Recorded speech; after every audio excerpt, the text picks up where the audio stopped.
बिस्मिल्लाहिर्रहमानिर्रहीम सहर न्यूज़ वेखण वाले तमाम दोस्तों रियाज मलक दी तरफों अस्सलाम अलैकुम। उम्मीद है तुसी खरीयत नाल होसो ते असी भी तुहाडी दुआ नाल खरीयत नाल हाँ।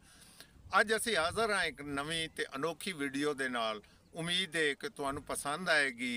नाजरीन, तुहाडे नाल एक गुजारिश है कि साडे इस चैनल सबसक्राइब करना एक हक बने तो प्लीज़ इसा सबसक्राइब ज़रूर कर देवे ते लाइक करना ते दोस्तों ज़्यादा तो ज़्यादा शेयर करना ये भी तुहाडी जिम्मेदारी चाहुंदा है ते कम अज़ कम ये जिम्मेदारी भी अपनी निभा देना।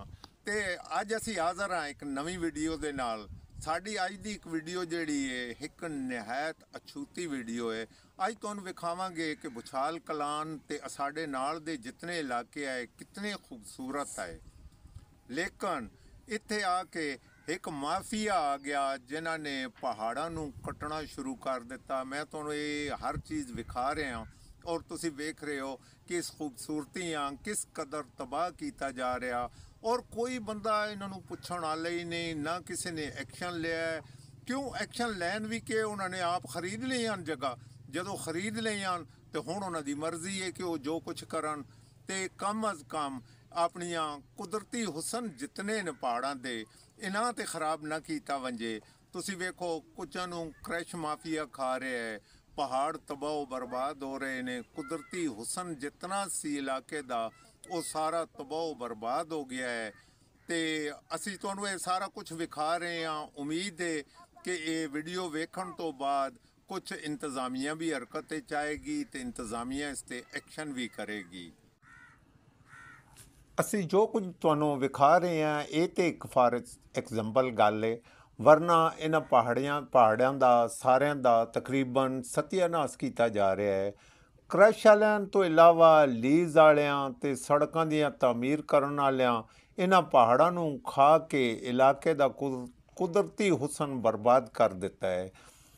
इन्हां लोकां दे नाल असी गुजारिश ही कर सकते हाँ ते नाल जिहड़ा है इंतज़ामिया दे ते अरबाब इख्तियार नाल भी गुजारिश करेने हाँ कि इलाके दा कुदरती हुसन बर्बाद होने तो बचाण दे इकदामात कीते वंजन ताकि इलाका जितना खूबसूरत है उदी खूबसूरती बरकरार रहे। अज तुहानूं जो कुछ दसिया जा रहा है इलाका वनहार पाकिस्तान का एक खूबसूरत तरीन इलाका है। इहदे नाल दा इलाका शायद दुनिया विच तुहानूं ढूंढिया ना मिले ते पाकिस्तान दे विच भी इहदे नाल दे खूबसूरत तरीन इलाके बड़े घट तो नज़र आएंगे। इहदा कुदरती हुसन इतना बेहतरीन है कि सियाह इहदी तवज्जो दा मरकज़ बन जाता है।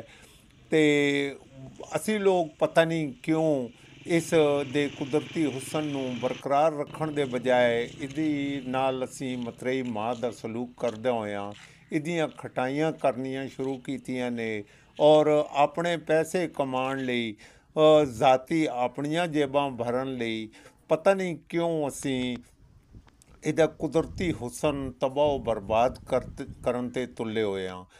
मैंने समझ नहीं आ रही कि असी क्यों इस दे पिछे लगे हैं। सानूं क्यों नहीं ये गल समझ आ रही कि असी ये जो हुसन खराब कर रहे हैं। सानूं वक्ती तौर पर दौलत तो मिल रही है, पैसे तो मिल रहे ने, असी मिट्टियां तो वेच रहे हैं, पत्थर तो वेच रहे हैं, पर इहो जिहा इलाका शायद सानूं ना मिले और इसकी पुरफिज़ा मकाम ये जिहा पुरफिज़ा मकाम शायद ही सानूं नज़र आवे या तुहानूं मिले। आउण वाले कल तुहाडे बच्चों दियां नस्लां ਇਹ जी हवा वास्ते तरसनगियां जिहड़ी हवा सानूं अज मुयसर है और असी इसनूं तबाह बर्बाद कर रहे हैं। ये सी अज दे साडे विलाग दी स्टोरी। उम्मीद है तुहानूं पसंद आई होगी। तो अगर साडी स्टोरी तुहानूं पसंद आवे तो असां लाइक करना, कमेंट्स बक्स विच आके असां ये गल जरूर दसनी है कि तुहानूं स्टोरी कैसी लगी है तो असां मज़ीद बेहतर करने वास्ते असी होर के कुछ कर सकते हाँ। इहदे नाल ही इजाज़त चाहांगे, कल हाज़र होवांगे नवी वीडियो दे नाल। अल्लाह हाफिज़।